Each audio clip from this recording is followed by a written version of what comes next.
我刚刚特别使用了《纽约时报》对这一次选举的分析。那么这一次呢，《纽约时报》著名的专栏作家 Christopher， 他曾经写过很多跟美国外交政策有关的书籍，他的中文名称叫纪思道，曾经担任了《纽约时报》驻北京的记者、驻东京的记者。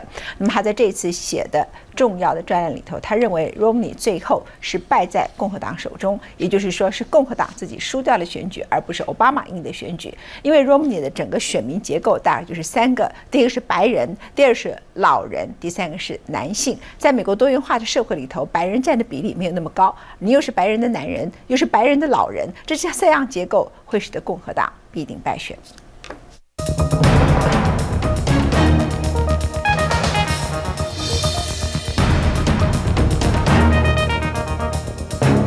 I so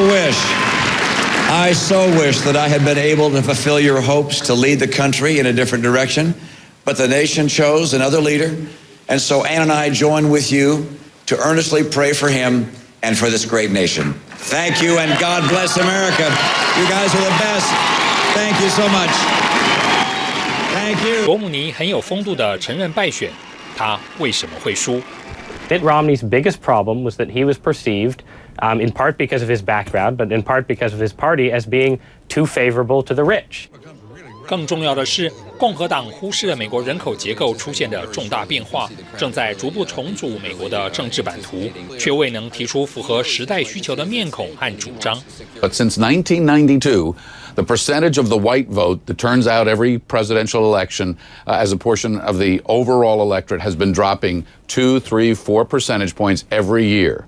And so we've gone from 84, 87% now down to about 74%, I believe. And so the face of the electorate is changing. The Latino vote, Hispanics in this country, hit 10% for the first time this year. It is an absolutely staggering number. I think it works out at something like 80% of minorities voted for the president and not the Republican Party. Now, you know, the growth or the growth of minorities in the US and the dropping, if you like, of the classic sort of white American, that's got to worry the Republican Party, one would imagine. 非洲裔超过90%支持率不奇怪，拉丁裔和亚裔也70%以上投奥巴马，罗姆尼不败也难。I think you can trace Mitt Romney's loss to that moment in the primaries when he started talking about self-deportation and attacking his opponents on immigration. They need to go back home, apply for citizenship.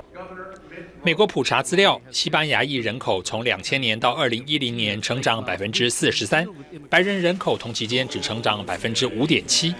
共和党如果再不倾听选民的声音，特别是来自黑人和拉丁裔的需求，他们的麻烦就大了。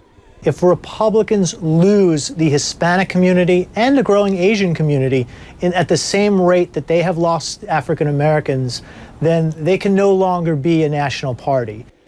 共和党在性别议题更占不到便宜，保守反动的立场不可能赢得多数的妇女支持。罗姆尼对堕胎态度反复，同党同志在国会选举中2度针对强暴议题发言离谱。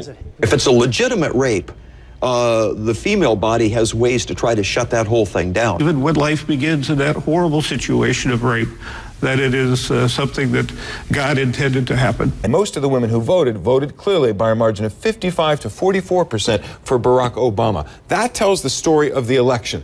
Mitt Romney won, let's do that. Mitt Romney won the rural areas. He won the suburban areas. Barack Obama won the urban areas where the really big population centers are.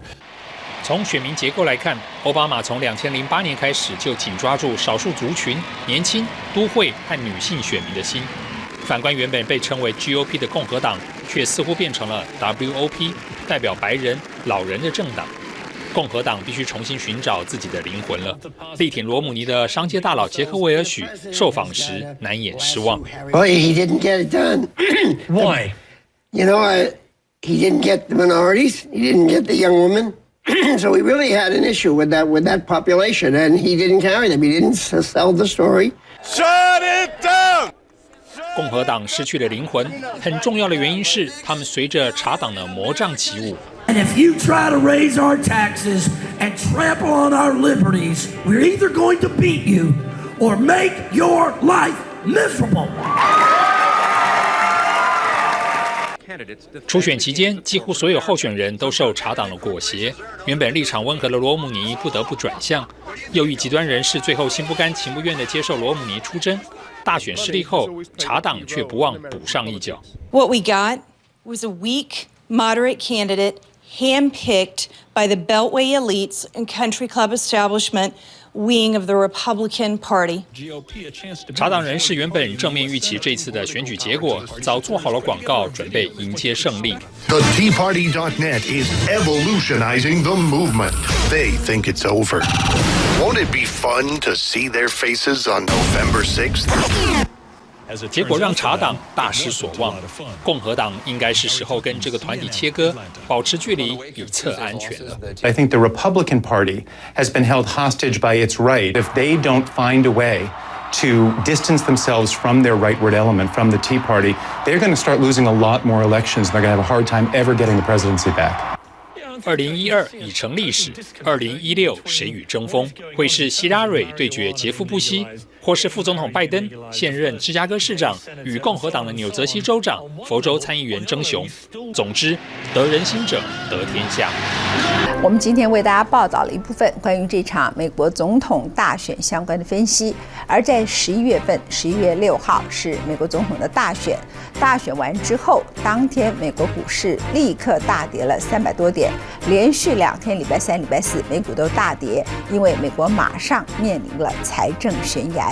而接着，中共18大在11月8号的时候正式登场，全球有2000多个媒体进场采访，因为这是全世界2大经济体同时进行权力改组，而中共的总书记也是国家主席胡锦涛，令人惊讶的在这一次中共18大的谈话里头说了一句非常重的话：中共只要不进行改革，不进行反贪腐的改革的话，中共即将亡国亡党。明天我们将为大家继续直播关于整个美国总统大选，特别是中共18大的特别报道。非常谢谢大家收看今天的文茜世界周报。